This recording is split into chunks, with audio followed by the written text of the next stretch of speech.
And one of the things I tell all the folks that report to me is, I need to know if you're not happy with this job. And if you're not happy and I find out, I could possibly fix it. And if I can't fix it for you, and if Red Hat in this case is not the place for you, that's okay. I literally help you find another job.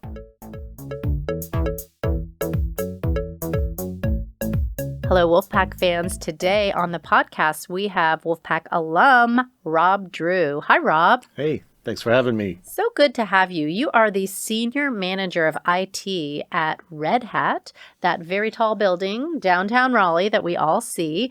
Tell us a little bit about yourself in the elevator pitch. Okay. Well, I went to NC State Industrial Engineering before it was Industrial and System Engineering.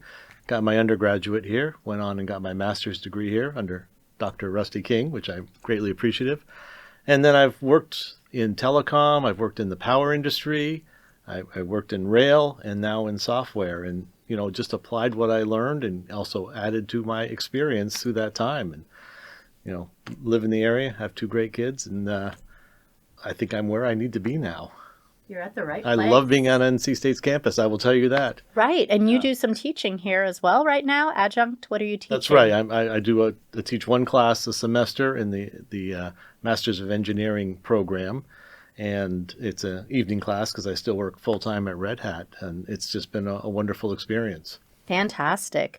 Well, that background is impressive, from rail safety apps to IT leadership at Red Hat. Let's talk a little bit about resilience. So what story can you tell our listener that really tested your resilience and maybe taught you something that you will never forget? Yeah. So I worked for a company called Nortel Networks, and a lot of people that have been around the triangle know that name. The company no longer exists, so you can see where the story's already headed. It was 2002, was laid off, and I had a 2-year-old son, and my wife was a stay-at-home mom, and that was terrifying because, 3 people in charge of mortgage, diapers, food, and all that. And I did contracting work for a while until I landed over at Progress Energy, which is now Duke Power. And I was panicked for months and just stressed beyond belief, as anybody I'm sure would imagine. But, actually I was able to adapt and adjust, and it was a little painful. But if I could go back in time and tell myself, don't worry about it. You got this background, you got a great education, and you're going to make it happen. So what I took from that is try not to panic when something changes immediately, and take a breath and sort of put a plan together and trust your plan and execute it. For sure. Trusting the process, letting it unfold. But of course, when you're the person who's earning a salary for a family, that is something that is very stressful to go through. And would you say you landed at a better place and you're glad it all unfolded as it should have? Yeah, absolutely. Well, certainly the companies I work for now are solvent, where Nortel isn't, but absolutely. And, as we get older and we get wisdom, that it brought a lot of wisdom as well too, and it also helped me deal with other fires burning, and let's just deal with this and fix it forward and solve it. Right, and change is very constant. What do you use as a strategy to work with your teams on change when it happens? Because let's just say COVID, we were talking about pre-show how now there's a lot of hybrid work and people are not in the office for 9 to 5, 5 days a week. That's a big change. How do you stay grounded during all of that and inspire your team? Yeah, that's a great question. And the first is, I think you start to listen and just find out where people are, because they're going to react differently, depending on their experiences and what they've gone through, their age, that sort of thing. And then reassure them that there's a plan. It may not be a perfect plan. We don't even know, especially when COVID first started, we were sent home for 2 weeks, like, oh, great, we'll be back in 2 weeks. And of course that didn't happen. But you also need to be very transparent. We know there's something facing us. And it's somewhat unknown. And we're going to communicate when we know what we're doing, and we're going to listen to you and see what you're struggling with, and we're going to work together on this. And when you build that trust with your team, they're much more confident and comfortable They still may be off ease with, what's happening around them, but they know they're not alone. Just like going into like a haunted house or something. If you're going with your friends, you're a lot more confident than you go by yourself. So I think that's it. I think it comes down to really building that trust with the team, and they know you're looking out for them and their best interests. Right. And what would you say your team would say about you as far as adjectives to describe you? And maybe is there a person that inspired these traits in you as a mentor or role model? Sure. Well, I'll answer the second question first. My mom, first and foremost. My parents both heavy influences on me. My mom, she said, if you can do something kind, nice, help someone out, you really should do it, especially if it's not, very impactful to your life. You really just go a little bit above and beyond and help folks out. And I think my team would tell you, well, first of all, they'd say he's not very detailed oriented. He can ramble on a little bit and go on tangents, but it's always with good, meaningful, hey, I want to teach you. I want you to know something. But they also say he's very caring. And he's very much vested in their success. And one of the things I tell all the folks that report to me is, I need to know if you're not happy with this job. And if you're not happy and I find out, I could possibly fix it. And if I can't fix it for you, and if Red Hat in this case is not the place for you, that's okay. I literally help you find another job. And it's a little self-serving too, because it gives me more time to backfill or plan for losing somebody, and it's less disruptive. I've never had actually anybody take me up on that offer, and honestly, except for retirements, nobody's left the team. Well, actually, a couple people have been promoted into other areas.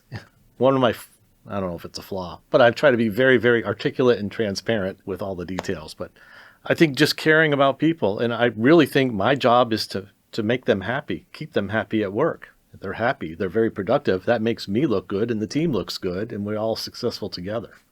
So I want to challenge a little bit on the happiness description of work, because there's also a philosophy that work is called work because it's not play.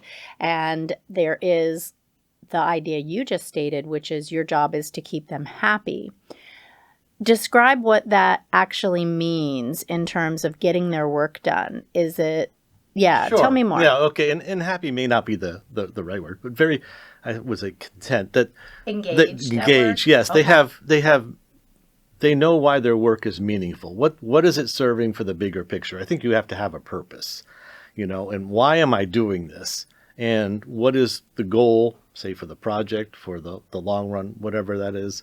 And also that you get to take your time off, and we're going to let you take that time off. And it's important to completely disconnect. So happy may not be the exact right word, but make sure that you're getting, because we do have to work, you're getting what you want out of the work and feel good about it. Yeah, the purpose in there. Yeah. And you also have to hit all of your deadlines, and you have to get the deliverables completed. And that might not always be fun. But you sound like the kind of boss that cares about people as humans. Like, take your vacation and unplug. But how does that affect the bottom line? Does that impact people's dedication when they're taking time off and not checking their emails? Well, that's a great question. And then we were talking before we started this, is that we've got this major project coming to fruition, and we've really clamped down on saying we can't have you taking time off, but you will get time off and you're working weekends. We're going to reward you with extra time. We're going to compensate you for that, I should say. And I think it's building that team mentality that when you're in it together and you all feel like you're together, you're okay to, go through extra hours and work late nights to reach that goal, knowing that, well, this is not going to be forever, and things we'll have a kind of a slower time, a Pax Romana, if you will, time over in the future. Right. It's almost like there may be times where work is requiring more of you, and you're not allowed to take your vacations at that time because of this big deadline.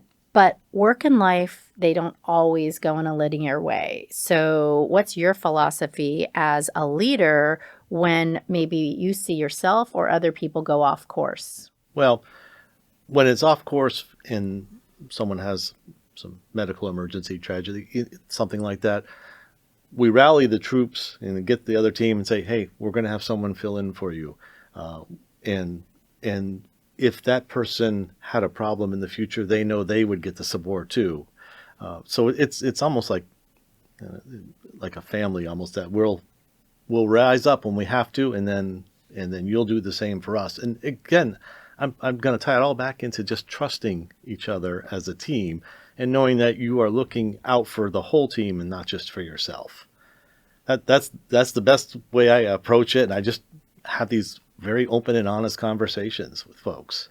It sounds like it's a very positive, not a toxic environment, which is so important. Have you ever been in settings where that has not been the kindness focus and the trust hasn't been there? And how did that influence you? Absolutely, it was.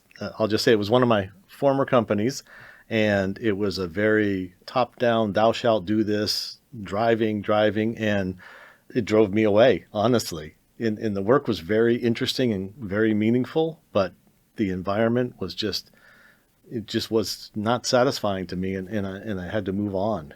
And I think it would show if you looked at the turnover rates at those companies. And that's one thing I would tell my students is talk about the culture with the company. Ask them about their turnover rates. What's happening there? Because, a real indicator is, are people staying or are people leaving? Okay.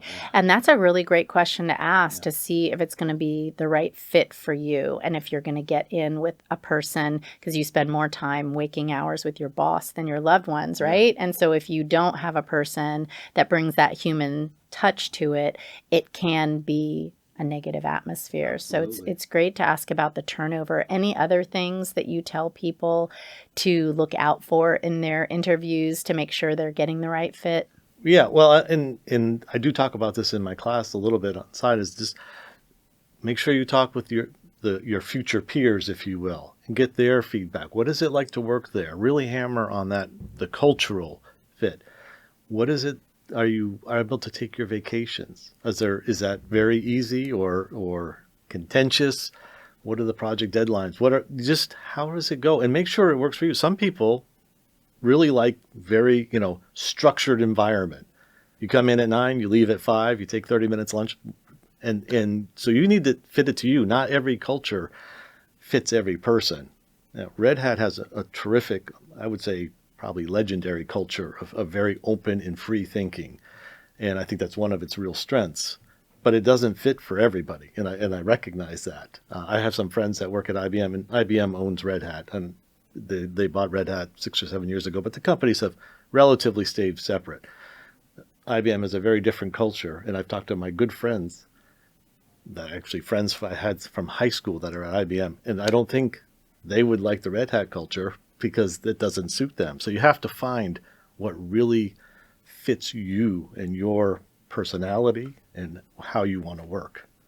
That's such a good idea to talk to peers. And I think some people might not even know they could do that because people would rather have you get the right fit than accept a job and then 2 months later be miserable. Yeah. Well, and one thing I would tell anybody interviewing for jobs, and would have told myself back in the day, is interview is two ways. And I always thought of it, oh gosh, I hope they give me the job. Please give me the job. I'll do anything. But it's really, am I a good fit for you? Are you a good fit for me? And you have to have that discussion. So the interview should be 50-50 weighted on questions and interactions. And you're interviewing them just as much as they're interviewing you. Yeah, 50-50. That's a different ratio than I would have gathered because when you walk in, you're thinking they'll ask me questions for maybe 50 minutes of the hour and then I'll get 10 minutes. But maybe in a second interview, you might get more time. Right, exactly. And feel free to ask for more time. And again, can I talk to, the other people in your department? Love that. Yeah, absolutely. You're making a decision that, could be 10, 20 years, maybe 5 or 10. You might as well make a really good decision with as much information as you can. Yeah, get that fit right. Yeah. When you are doing performance reviews, I'm transitioning now to more of the interaction as a leader. I wanted to talk a little bit about feedback that you give people, or maybe even the word criticism, how do you give feedback that's honest but also builds confidence in people? Sure. And that is a very hard thing to do. And it's taken me years to get even comfortable giving people, I'll say, constructive feedback. We try to be positive about it, but they're not meeting some need and they need to adjust. And first of all, make sure you have your facts and make sure you really believe it, because you may have someone giving you feedback on one of your employees, but make sure it's really true. Make sure you understand what's really happening. See if you can observe it. And then I actually talk about make sure you do this SBI model, the situation, behavior, and impact. And it's being very clear and it's not emotional. Situation being when we were in class today. So everybody knows what we're talking about. The behavior. The student, you came in 12 minutes late from class. There's no arguing, right? We know that's a fact. And the impact is always what it impacted me, not the person. I don't say you were awful, you were, impolite, whatever, because that's speculative. You might say, oh, I was just being myself. But I can say the impact to me was, oh, I felt like you didn't value what I had to say and you weren't on time. And then that opens up the conversation. So this is something I actually go over in the class, because you can use it everywhere in all circumstances, work, home, that sort of thing. So. What I like about that, Rob, SBI, and I'm just reframing it in my mind, sure. Situation, behavior, impact, and that example of the late person. What I like about it is it doesn't put any negative traits about the person. It's not you're lazy and you didn't get up in time and you're a slacker, right? Because we have to separate our worth from our performance as an employee or as a student. So that's really catchy. How do people respond to that when you are walking through each of those letters? Well, and we do practice it, but I have gotten feedback from them that they've used it. Especially, I find with students, they get to use it with roommates. That seems to be where most of their constructive feedback needs to come back. And it's been it's helped diffuse maybe a tense situation. Someone's leaving their dishes in the sink all the time, or someone ate somebody's food out of the refrigerator. And again, and you said it so eloquently, I'm really very impressed about, you're not judging someone. You're not telling them they're bad. You're saying, look, this is bothering me. This is hurting me. And it opens the door for a conversation because you're not getting defensive. So yeah, you may need to come in and be a guest lecturer the way you presented that. I would be more than happy to do that. I would love to.